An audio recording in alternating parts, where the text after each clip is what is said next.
Okay, Panasonic microwave oven. Going to got my soup in there, put it in for 10 seconds. Watch what happens here. So it's fine on the first one.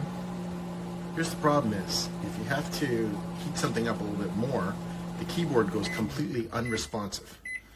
Okay, so check to see, oh, needs more heat. Close it, try and add more time. Nothing. Keyboard is completely unresponsive. Try opening this up. Nothing. Keyboard is unresponsive. There's a repeatable bug